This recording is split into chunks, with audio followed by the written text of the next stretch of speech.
अस्सलामु अलैकुम वरहमतुल्लाहि वबरकातुह। आज 12 नवंबर है।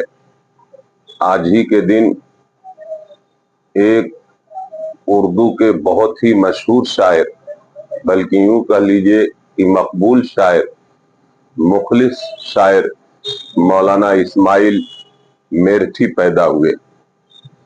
मौलाना इस्माइल मेरठी, जैसा कि उनके नाम के साथ मौजूद है, मेरठ के रहने वाले थे। वहीं उनकी तालीम हुई, उन्होंने मुलाजमत भी इख्तियार की, लेकिन उनके दिल के अंदर बच्चों की फिक्र थी कि बच्चों में उर्दू जबान व अदब को कैसे फरोग दिया जाए। उन्होंने गर्चे की कौमी और इसी तरह हालात हाजरा के तहत और कदीम जो शायरी का उसलूब था उससे हटकर उन्होंने हकीकत की तरफ आने की कोशिश की। मौलाना इस्माइल मेरठी की जो छोटे छोटे मौजूआत पे नज़में हैं और जो दरसियात के अंदर भी शामिल है, मौलाना इस्माइल मेरठी ने दरसियात के लिए उर्दू जबान का कायदे से लेकर उर्दू जबान की 5वीं किताब मौलाना इस्माइल मेरठी के नाम से मौसूम है, जो बर्रे सगीर के बहुत सारे इदारों में पहले पढ़ाई जाती थी, अब भी पढ़ाई जा रही है। अब भी उससे उससे चुनकर लोग जो है उससे इस्तिफादा करते हैं।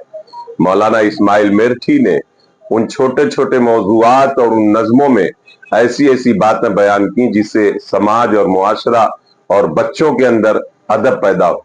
यूं कहा जाए कि बच्चों का जो अदब है, बच्चों के अंदर जो उर्दू से रग़बत पैदा हो, बच्चों को उर्दू से लगाव पैदा हो, उर्दू लिखना, बोलना, सीखना, समझना, उर्दू के लिए नश्र व इशाअत करना हो, उन्होंने मौलाना इस्माइल मेरठी रहमतुल्लाह अलैह ने बच्चों की नफ्सियात को टटोलते हुए उन्होंने इस काम को अंजाम दिया है।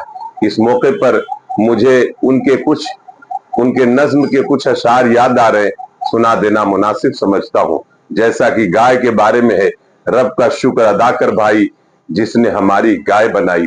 इसी तरह कोशिश के बारे में है कि दुका बंद करके रहा बैठ जो, तो दी उसने बिल्कुल ही लुटिया दुबो। न पढ़ने से बेहतर है पढ़ना जनाब, कि हो जाओगे एक दिन कामयाब। किए जाओ कोशिश मेरे दोस्तों, जो पत्थर पे पानी पड़े मुत्तसिल, तो घिस जाए बिला सुबह पत्थर की सिल। किए जाओ कोशिश मेरे दोस्तों।